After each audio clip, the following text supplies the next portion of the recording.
మీరు ఇది గమనించారా? ఆలయ గోపురాలు పిరమిడ్ షేప్ లోనే ఎందుకు ఉంటాయో?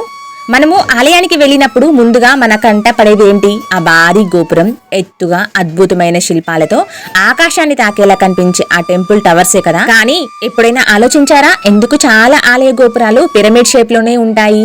ఇది కేవలం చూడడానికి అందంగా లేదా ఆర్కిటెక్చర్ కోసమేనా అనుకోవచ్చు, లేదా దీని వెనకాల సైన్స్, స్పిరిచువాలిటీ, ఏన్షియంట్ నాలెడ్జ్ ఏమైనా ఉందా అంటే టెంపుల్ ఎంట్రన్స్ పై కనిపించే బార్ నిర్మాణాన్ని గోపురం అంటారు. ఇది అందరికి తెలిసిందే. కానీ పాతకాలంలో రాజులు, శిల్పులు దేవాలయాన్ని స్పెషల్ గా చూపించడానికి గోపురాలను అయితే నిర్మించేవారు. కానీ అవి కేవలం డెకరేషన్ కోసం మాత్రమే అస్సలే కాదు. ఎందుకు మరి పిరమిడ్ షేప్ లోనే అంటే, మనము గమనిస్తే చాలా ఆలయ గోపురాలు కిందేమో పెద్దగా ఉంటాయి, పైకి వెళ్లే కొద్ది చిన్నగా ఉంటాయి కదా, అంటే ఒక పిరమిడ్ షేప్ లాగా కనిపిస్తాయి. దీనికి ప్రధాన కారణం ఏంటంటే స్టెబిలిటీ. పాతకాలంలో క్రేన్స్, మెషిన్స్, మోడర్న్ టెక్నాలజీలు ఏమీ లేకపోయినా మన యాన్సిస్టర్స్ భారీ గోపురాలు అయితే నిర్మించారు. పిరమిడ్ షేప్ వల్ల వెయిట్ కిందకి బ్యాలెన్స్ అవుతుందన్నమాట. అందుకే ఆ స్ట్రక్చర్ చాలా స్ట్రాంగ్ గా ఉంటాయి. కొన్ని ఆలయాలు వేల సంవత్సరాలైనా ఇప్పటికీ కూడా నిలబడే ఉన్నాయి. హిందూ సంప్రదాయం ప్రకారం గోపురం భూమి నుండి ఆకాశం వరకు స్పిరిచువల్ కనెక్షన్ కి ప్రతీకగా భావిస్తారు. గోపురం యొక్క కింద భాగమేమో మన ఎర్తీ లైఫ్ ని సూచిస్తే, పై భాగమేమో డివైన్ ఎనర్జీని సూచిస్తుంది. దేవుడి వైపు మన దృష్టిని మళ్లించడం. మనము ఆలయానికి దూరం నుండి వస్తున్నప్పుడు ముందుగానే కనిపించేదే గోపురమే కదా. అది మన మైండ్ ని స్లోలీ చెడు థాట్స్ నుంచి డివోషన్ వైపు అయితే తీసుకెళ్తుంది అని అంటారనమాట. కొంతమంది ఎక్స్పర్ట్స్ ఏమంటున్నారంటే పిరమిడ్ షేప్ ఎనర్జీని కాన్సన్ట్రేట్ చేయగలదని, అందుకే చాలా మంది ఏన్షియంట్ సివిలైజేషన్స్ కూడా పిరమిడ్ స్ట్రక్చర్స్ నిర్మించారని చెప్తుంటారు. కొంతమంది టెంపుల్ టవర్స్ కూడా పాజిటివ్ వైబ్రేషన్స్ అయితే క్రియేట్ చేస్తాయని నమ్ముతారు. కానీ పూర్తిగా సైంటిఫికల్లీ ప్రూవెన్ అయితే కాలేదన్నమాట. పాతకాలంలో టెంపుల్స్ నిర్మించే ముందు ఆ ప్రాంతంలోని మ్యాగ్నెటిక్ ఫీల్డ్, అలాగే వాటర్ ఫ్లో, సన్లైట్ డైరెక్షన్స్ వంటివి కూడా చూసేవారని కొందరు చెప్తూ ఉంటారు. అందుకే చాలా ఆలయాల్లో పీస్ఫుల్ ఫీలింగ్ వస్తుందని భక్తులైతే అనుభవిస్తారన్నమాట. టెంపుల్ టవర్స్ పై చాలా దేవతలు, జంతువులు, పురాణ కథల శిల్పాలు కనిపిస్తాయి కదా. ఇవి కేవలం బ్యూటీ కోసం మాత్రమే కాదు. పాతకాలంలో లిటరసీ తక్కువగా ఉండేదన్నమాట. అందుకే పురాణ కథలను ప్రజలకు విజువల్స్ ద్వారా చూపించేవారన్నమాట. పాతకాలంలో దూరం నుండి కూడా టెంపుల్స్ కనిపించాలి అనే ఉద్దేశంతో భారీగా నిర్మించేవారు. అలాగే దేవుడు అన్నింటికంటే ఎత్తులో ఉన్నాడు అనే సింబాలిక్ మీనింగ్ కూడా ఉందని కొందరైతే చెప్తుంటారు. ఎస్పెషల్లీ సౌత్ ఇండియాలో ద్రావిడియన్ ఆర్కిటెక్చర్ కి చాలా ఫేమస్ అన్నమాట. అందుకే తమిళనాడు, ఆంధ్రప్రదేశ్, కర్ణాటకలో భారీ టెంపుల్ టవర్స్ ఎక్కువగా కనిపిస్తాయి. కొన్ని ఆలయాల్లో గోపురం షాడో పూర్తిగా నేలపై పడదని చాలా మంది చెప్తుంటారు. ఇది ఆర్కిటెక్చర్ ప్లానింగ్ వల్ల జరిగిందని ఎక్స్పర్ట్స్ అయితే చెప్తుంటారు. కొంతమంది ఇది కాస్మిక్ ఎనర్జీ అట్రాక్ట్ చేస్తుందని కూడా నమ్ముతారు. ఈ రోజుల్లో కూడా చాలా మంది ఇంజనీర్స్ పాతకాలంలో ఇంత భారీ స్ట్రక్చర్స్ ఎలా నిర్మించారో చూసి ఆశ్చర్యపోతూ ఉంటారు. ఎందుకంటే ఆ కాలంలో మోడర్న్ టూల్స్ ఏమీ లేవు. అందుకే టెంపుల్ టవర్స్ ని చాలా మంది ఆర్కిటెక్చర్ వండర్ అని, spiritual symbol, ancient engineering miracle అని కూడా భావిస్తూ ఉంటారు. టెంపుల్ టవర్స్ గురించి ఇంటర్నెట్ లో చాలా థియరీస్ అయితే ఉంటాయి. కొన్ని స్పిరిచువల్ బిలీఫ్స్ అయితే, మరికొన్ని హిస్టారికల్ ఫ్యాక్ట్స్ అన్నమాట. మరికొన్నేమో ఎజంప్షన్స్ గా కూడా ఉండిపోయాయి. అందుకే కొన్ని విషయాలను బ్యాలెన్స్ గా అయితే మనం చూడాలి. అందుకే ఆలయ గోపురాలు కేవలం అందమైన నిర్మాణాలు మాత్రమే కాకుండా వాటి వెనకాల భక్తి, శాస్త్రం, కళ, ఇంజనీరింగ్ మరియు ఏన్షియంట్ భారతీయ జ్ఞానం దాగి ఉందని చాలా మంది అయితే నమ్ముతూ ఉంటారు. పాతకాలంలో టెంపుల్ ఎంట్రన్స్ దాటిన తర్వాత మనిషి ఆర్డినరీ వరల్డ్ నుంచి డివైన్ అట్మాస్ఫియర్ లోకి వెళ్తాడని చెప్పబడిందన్నమాట. ఈ భారీ గోపురం ముందు మనం చాలా చిన్న వాళ్ళగా కనిపిస్తాం కదా. సో దీని ద్వారా దేవుని ముందు మన యొక్క ఈగో చిన్నది అనే భావన వస్తుందని కొందరైతే చెప్తూ ఉంటారు.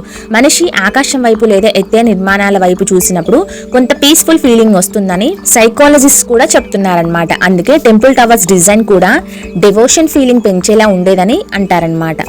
సో చాలా టెంపుల్ టవర్స్ పై రామాయణం, మహాభారతం, దేవతల కథలు, యుద్ధాలు, నృత్యాలు ఇలా ఎన్నో కేర్వింగ్స్ ఉంటాయి కదా. అంటే ఆలయ గోపురం ఒక స్టోన్ బుక్ లాంటిదన్నమాట. పాతకాలంలో మ్యాప్స్, మొబైల్ ఫోన్స్ ఏమీ ఉండేది కాదు. దూరం నుంచి పెద్ద గోపురం కనిపిస్తే అక్కడ ఒక పట్టణం లేదా ఆలయం ఉంది అని ప్రయాణికులైతే గుర్తించేవారు. బట్ కొంతమంది హిస్టోరియన్స్ చెప్పేది ఏంటంటే కొన్ని ఆలయాలపై ఉండే మెటల్ కలశమ్స్ ఉంటాయి కదా, వాటి వల్ల లైటింగ్ ఎఫెక్ట్స్ తగ్గే అవకాశం ఉండేదని కూడా అంటారనమాట. ఇది ఏన్షియంట్ ప్రాక్టికల్ నాలెడ్జ్ లాగా ఉందన్నమాట. సో ఇలా ఎత్తైన గోపురాలు ఊర్లో ఉండడం వల్ల పిడుగులు పడే అవకాశం తక్కువగా ఉంటుందని కూడా, ఈ ఉద్దేశంతో కూడా ఇలా కట్టేవారని కూడా చెప్పబడింది. చెప్పబడింది. అలాగే హిందూ సాంప్రదాయం ప్రకారం కొన్ని ఆలయ గోపురాలు మేరు పర్వతంకి ప్రతీకగా నిర్మించారని కూడా అంటారు. అంటే దేవతలు నివసించే డివైన్ మౌంటైన్స్ ని సింబలైజ్ చేస్తాయని కూడా నమ్ముతారన్నమాట. కొన్ని టెంపుల్స్ లో గోపురం మల్టిపుల్ లేయర్స్ లో ఉంటుంది. కొంతమంది స్పిరిచువల్ టీచర్స్ ప్రకారం ఏంటిది అంటే ఆ లేయర్స్ మంచి స్పిరిచువల్ జర్నీ స్టేజెస్ ని సూచిస్తాయని కూడా చెప్తుంటారు. ఏన్షియంట్ ఆర్కిటెక్చర్ ప్రకారం టెంపుల్ మెజర్మెంట్స్ ని ర్యాండమ్ గా కాకుండా స్పెసిఫిక్ జియోమెట్రీతో నిర్మించారని హిస్టోరియన్స్ అయితే చెప్తున్నారనమాట. కొన్ని టెంపుల్ సిమెట్రీ పర్ఫెక్ట్ గా ఉండడం ఇప్పటికీ ఆశ్చర్యకరమే. పాతకాలంలో స్పీకర్స్, మైక్రోఫోన్స్ ఏమీ లేవు. అందుకే టెంపుల్ స్ట్రక్చర్స్ మంత్రాల శబ్దం, గంట శబ్దం టెంపుల్స్ అంతా వినిపించేలా డిజైన్ చేశారని కూడా అంటారు. చాలా టెంపుల్ సూర్యోదయం దిశను చూసి నిర్మించబడ్డాయని హిస్టోరియన్స్ అయితే చెప్తుంటారు. కొన్ని రోజుల్లో సన్లైట్ నేరుగా దేవుడి విగ్రహంపై పడేలా ఆర్కిటెక్చర్స్ ఉండేదని కూడా చెప్పబడింది. ఉండేదే కాదు, కొన్ని గుడిలలో నేరుగా సూర్యకిరణాలు గర్భగుడిలో ఉన్న దేవుడి మీద కూడా పడుతూ ఉంటాయి. టెంపుల్ టవర్స్ చూసినప్పుడు డెవోషన్ ఫీలింగ్ ఎందుకు వస్తుంది అనే డౌట్ రావచ్చు మీకు. ఎందుకంటే మన బ్రెయిన్ పెద్ద గ్రాండ్ స్ట్రక్చర్స్ చూసినప్పుడు న్యాచురల్లీ మనము బాగుంది అనే ఫీలింగ్ అయితే తీసుకెళ్తుంది అనమాట మన బ్రెయిన్. సో తీసుకెళ్తుందని చెప్పేసి మన సైకాలజిస్టులు అయితే చెప్తూ ఉన్నారు. అందుకే టెంపుల్స్ మనలో రెస్పెక్ట్స్ అండ్ డివియేషన్ క్రియేట్ చేస్తాయని కూడా అంటారనమాట. ప్రతిరోజు తన కాలంలో అంటే ప్రతిరోజు రాజులు వాళ్ళ కాలాలలో గోపురం నిర్మించడం ప్రెస్టేజ్ గా కూడా భావించేవారంట. పాతకాలంలో కింగ్స్ భారీ టెంపుల్ టవర్స్ నిర్మించడం ద్వారా తమ రాజశక్తిని, భక్తిని, కళను చూపించేవారంట. కొన్ని ఆలయాలు ఎర్త్ ఎనర్జీ పాయింట్స్ మీద ఉన్నాయని కూడా కొంతమంది అయితే రీసెర్చ్ చేసి చెప్తున్నారు. కొన్ని ancient temples earth magnetic points దగ్గర నిర్మించబడ్డాయని కూడా అంటారు. అనడమే కాదు, నిజంగా కూడా అలా జరిగాయి.